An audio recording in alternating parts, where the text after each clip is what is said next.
protection des enfants suppose de définir ce qu'est un enfant. Infant en latin signifie un être dépourvu de parole. C'est-à-dire que l'enfant, puisqu'il n'a pas la parole, n'a donc pas les moyens de se défendre. C'est un être extrêmement vulnérable qui a besoin de la protection des adultes. Je vais citer Rousseau dans l'Émile. L'enfant a des manières de voir, de penser, de sentir qui lui sont propres. Rien n'est moins sensé que d'y vouloir substituer les nôtres. En clair, un enfant a une vie psychique propre, des besoins propres, et il doit être éloigné de la sexualité. C'était le sens, et ce l'est toujours, le sens de mineur sexuel. Il existe donc une différence de nature entre un enfant et un adulte. Un enfant n'est pas un adulte en miniature. L'enfance a un traitement juridique spécifique. On parle d'intérêt supérieur de l'enfant. Il existe la psychologie du développement infantile pour expliquer le développement psychique des enfants. L'enfant a des besoins qui sont des besoins physiologiques, des besoins biologiques, des besoins de tendresse, des besoins sensoriels, des besoins émotionnels qui sont distincts selon les âges de développement.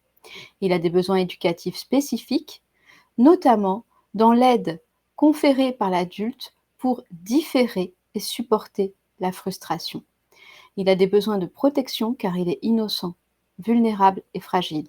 Il a des besoins d'instruction et d'apprentissage propres selon les âges de développement et ses niveaux de maturation psychique.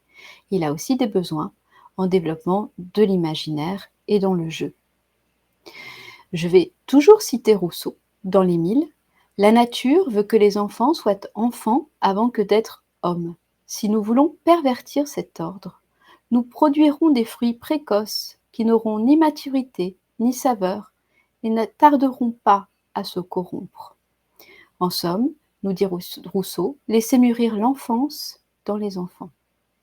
Ainsi, l'enfant ne peut pas être, comme le prétend l'OMS dans les standards pour l'éducation sexuelle en Europe, un citoyen sexuel.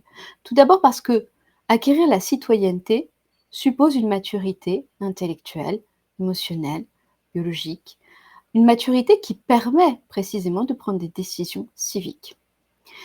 Mais il ne peut pas non plus être citoyen sexuel, puisque la sexualité est du registre de l'intime et de la vie privée, et donc n'a rien à voir avec la vie publique et politique. C'est un contresens. Alors, nous sommes une école qui pense que l'enfant n'a pas de sexualité, et nous allons fournir les arguments en ce sens. Nous estimons dangereux de citer le terme sexualité pour l'enfant, on en voit les conséquences qui sont la banalisation des attitudes sexualisées chez l'enfant et des abus sexuels entre enfants. Pour nous, experts auprès des tribunaux, lorsque un enfant a une attitude sexualisée, c'est qu'il a été initié par un adulte. En clair, il a subi à minima une atteinte à la pudeur ou ce que nous appelons une effraction psychique. Cette initiation à la sexualité est extrêmement dangereuse pour le développement psychique de l'enfant. Pour Kant, le philosophe, l'enfance s'arrête à l'âge de 16 ans. Alors, nous avons aussi, et nous fonderons sur ce texte comme une grande référence pour nous dans cette table ronde, un texte écrit par le psychiatre et psychanalyste Ferenczi en 1932 qui s'intitule Confusion des langues entre les adultes et l'enfant. Et nous pensons que nous avons affaire à cette confusion des langues s'agissant de l'éducation sexuelle ou l'éducation à la sexualité. Que nous dit Ferenczi? Que l'adulte peut interpréter le langage de tendresse de l'enfant sous l'angle de la sexualité, de l'érotisme et de la passion. Cette confusion des langues est du registre de la perversion.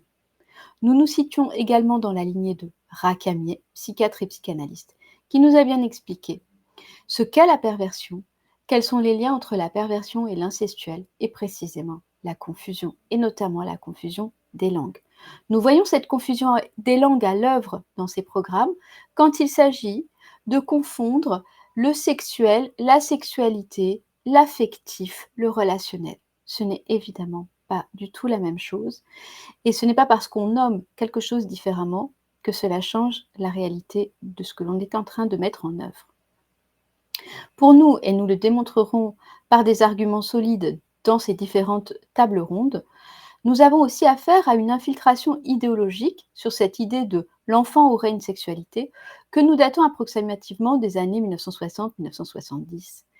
Nous vous expliquerons la nature de ces infiltrations idéologiques, ces utilisations indues, notamment au cœur de la psychanalyse, pour faire valoir des idéologies dangereuses qui contreviennent au développement psychique harmonieux des enfants qui sont notre avenir.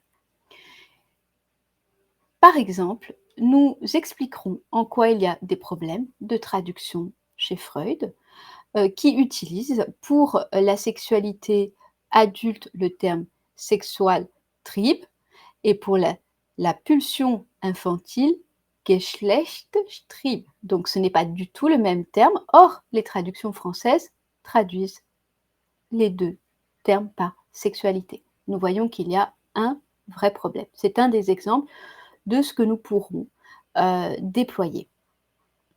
Donc nous expliquerons la nature de ces infiltrations, comment, elles se sont mises en place pour nous faire petit à petit accepter l'idée que l'enfant aurait une sexualité.